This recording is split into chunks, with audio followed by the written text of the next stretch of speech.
Immunity level को बढ़ाने के लिए हम काढ़ा का वितरण करेंगे।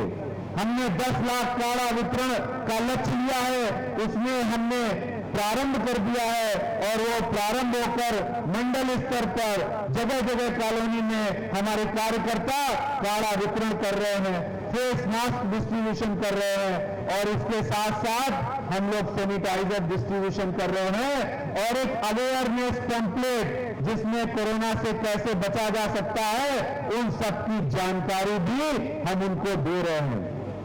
तो मैं दोस्तों आज सब कार्यकर्ताओं से कहना चाहता हूं कि भारतीय जनता पार्टी के कार्यकर्ता अपनी सुरक्षा को ध्यान में रखते हुए, सतर्कता बरतते हुए हम सब लोग क्षेत्र में सेवा के लिए निकल रहे हैं और निकलेंगे भी।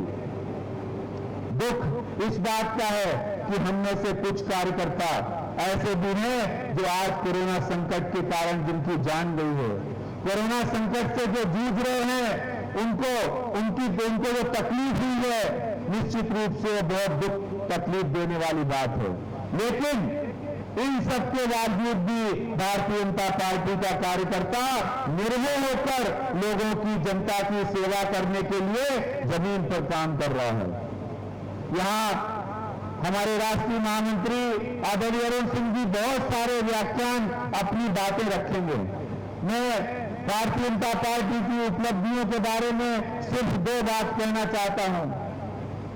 बहुत सारी उपलब्धियां हैं। कल 21 जून है, अंतर्राष्ट्रीय योग दिवस का कार्यक्रम है और उस कार्यक्रम को वो पूरे विश्व के अंदर योग को प्रतिष्ठापित अगर किसी ने किया है तो वो हमारे भारत के यशस्वी प्रधानमंत्री आदरणीय नरेंद्र मोदी जी ने किया है।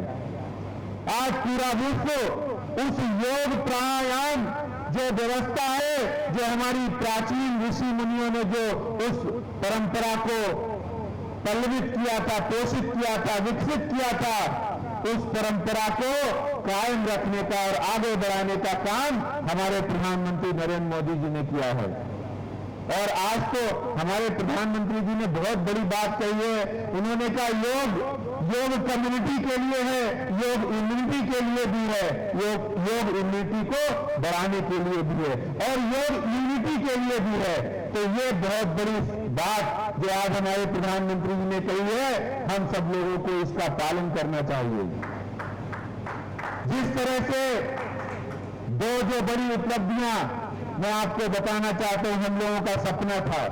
हम लोग नारा लगाते थे, जहां हुए बलिदान मुखर्जी वो कश्मीर हमारा है, जो कश्मीर हमारा है वो सारे का सारा है। ये नारा लगाते हुए हम लोग बड़े हुए हैं, नारा लगाते हुए हम कार्यकर्ता बने हैं और ज्यादा काम किया, हमारे अंदर जोश और उत्साह था, जुनून था।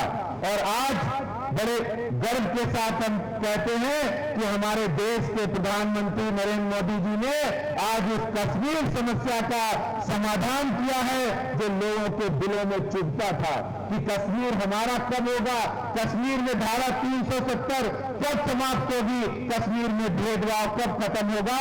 जो लोगों के दिलों में चुभता था वो काम पूरा करके हमारे प्रधानमंत्री जी ने करके दिखाया है। और उसी तरह से हम सब लोगों के एक भावना थी, राम मंदिर का निर्माण होना चाहिए। कहते थे राम मंदिर अगर भारतवर्ष की जहां उनका जन्म हुआ है वहां नहीं बनेगा तो कहां बनेगा। हम लोगों ने नारे लगाए, राम लला हम आएंगे, मंदिर वहीं बनाएंगे। इस सपने को साकार किया है। हालांकि इस बीच में कई विपक्षी लोग तंज करते थे। जब 1992 में यह आंदोलन चला 90 के अंदर, तो कहते थे आप कहते हो राम लला हम आएंगे, मंदिर नहीं बनाएंगे, लेकिन तारीख भी नहीं बताएंगे। उन विरोधियों को मुंहतोड़ जवाब देने का काम और अपने जिनकी भावना थी उन भावनाओं को व्यक्त करने का काम और हमारे प्रधानमंत्री श्रीमान नरेंद्र मोदी जी ने किया है। राम जन्मभूमि मंदिर के मार्ग को प्रशस्त करने का काम किया। राम जन्मभूमि रामलला प्रतिष्ठापित हुए थे, लेकिन आज इस भव्य प्रांगण में प्रतिष्ठापित हो चुके हैं। और मैं इसके लिए हमारे प्रधानमंत्री जी को बहुत बहुत धन्यवाद और बधाई देता हूं।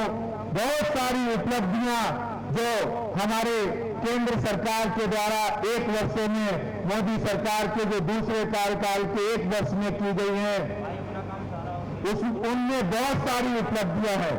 हमारे बीच में हमारे सांसद और पूर्व प्रदेश अध्यक्ष मनोज तिवारी जी भी जुड़ चुके हैं। उनका भी इस वर्चुअल कॉन्फ्रेंस में बहुत बहुत स्वागत है, हार्दिक अभिनंदन है।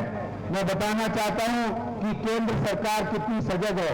आज हम लोग जिस तरह से केंद्र के गृह मंत्री माननीय अमित शाह जी ने अपने दोनों गृह राज्य मंत्री माननीय जी किशन रेड्डी जी, नित्यानंद राय जी, उनको काम दिया है कि दिल्ली के अंदर जितने टेस्ट सेंटर खोले जाएं, उनकी व्यवस्था को चेक करने का काम सांसदों के साथ आप करिए।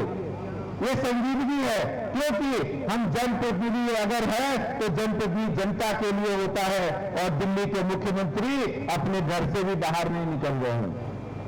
तो मैं इन्हीं शब्दों के साथ हम लोग जनता की सेवा के लिए काम कर रहे हैं, करते रहेंगे, और भारतीय जनता पार्टी दिल्ली प्रदेश के कार्यकर्ता पूरी लगन और तन्मयता के साथ, निष्ठा के साथ इस काम को कर रहे हैं। मैं सभी कार्यकर्ता, गोंडा विधानसभा के कार्यकर्ताओं को बहुत बहुत बधाई और शुभकामनाएं देता हूं, और मैं ये जरूर कहता हूं कि अपनी सुरक्षा का ख्याल रखिए, ध्यान रखिए। कोविड संकट है, हम लोगों को सतर्कता बरतते हुए सारे काम करने हैं। बहुत बहुत धन्यवाद। जय हिंद, जय भारत, भारत माता की, भारत माता की। धन्यवाद अध्यक्ष जी।